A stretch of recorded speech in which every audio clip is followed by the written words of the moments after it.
Woman breaks down as she describes rape by rugby players. Ireland and Ulster back Stuart Olding.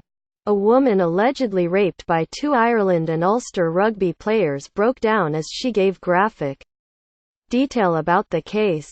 The woman appeared for the first time at Belfast Crown Court on Wednesday. Wiping away tears, she told the jury of 9 men and 3 women, "Rape is a game of power and control. They rely on your silence. The only way you take the power back is when you actually do something about it." Quote, Stuart Olding, 24, and Paddy Jackson, 26, are accused of raping the same woman at a property in South Belfast in June 2016. Jackson faces a further charge of sexual assault. Both men deny the charges. The woman told the court she was first attacked by Jackson. Ireland and Ulster fly half Paddy Jackson. She cried as she recalled. "He grabbed my trousers by the waistband. He undid them and pulled them down to my knees. You know. See, in that moment you think you are going to kick and scream and fight. But it doesn't work like that. Look. You just freeze. I knew where this was going, but it happened so quickly. He sort of pushed me down on the bed. But because I was wearing white trousers, they were quite tight. And when he pulled them down they caught on my knees and I couldn't actually move. Next thing I remember is being face down on the bed and he is having sex with me."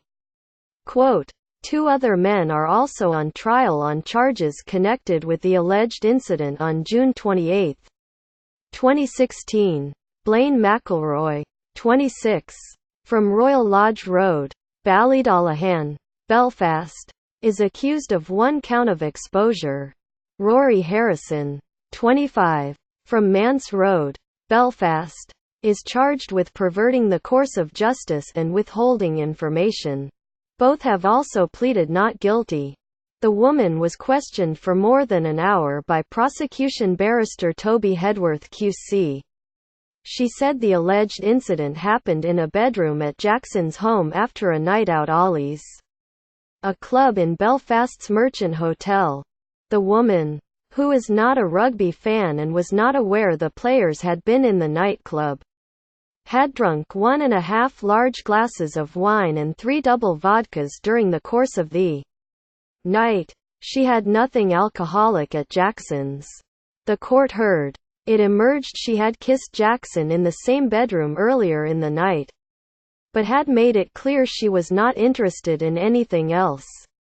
When asked if Jackson had tried to take things further at that time, she replied no.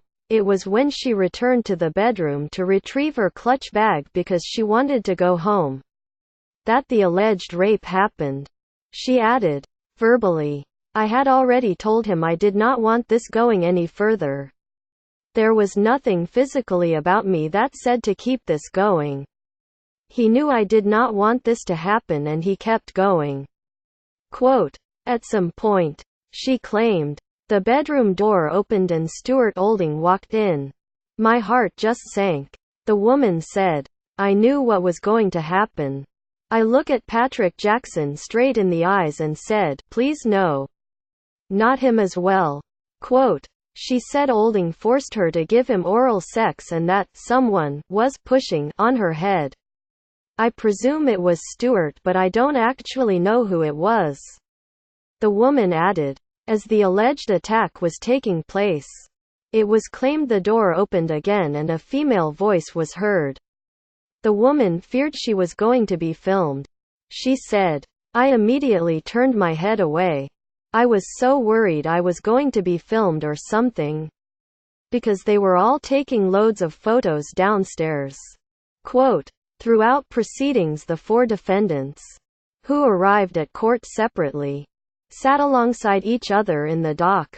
Jackson, who was dressed in a navy blazer, jumper and open-neck shirt, took notes. The public gallery was packed to capacity. The case, which is in its 3rd day, is scheduled to last for 5 weeks. At one point in proceedings, Judge Patricia Smith asked if the complainant wanted a break.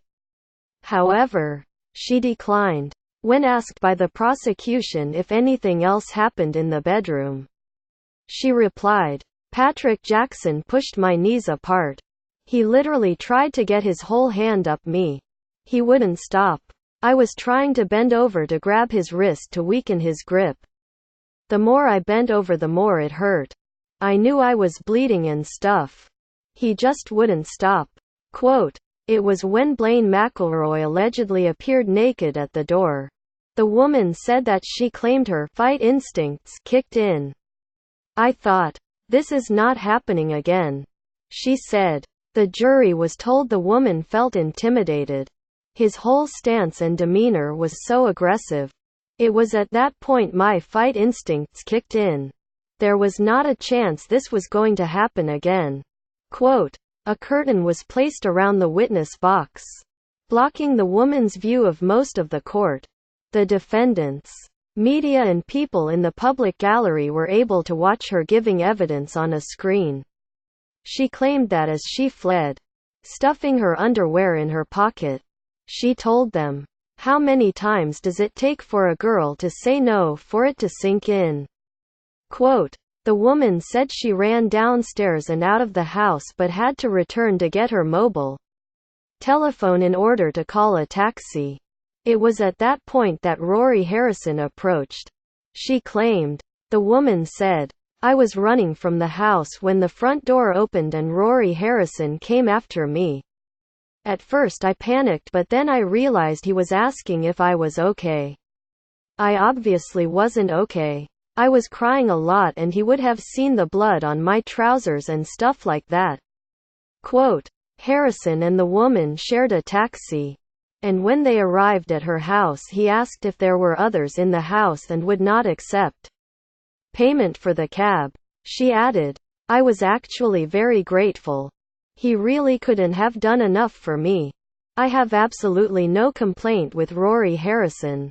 Quote, during the hearing, the woman was also questioned about her initial reluctance to report the incident to the police. "I wasn't going to go to the police," she said. "You just don't think they are going to believe you. I really did not want to take things further because you are so embarrassed this has even happened to you. I didn't want people finding out. I knew if I went to the police I would have to say something to my family at some point." Quote, she confided in two friends and after attending a rape crisis center in Belfast, decided to go to the police. She told the court she was glad to have spoken out. "It's the best decision I made," she said. Ireland and Ulster captain Rory Best attended Wednesday's hearing, as did Ulster team mates Ian Henderson, Craig Gilroy and Kyle McCall.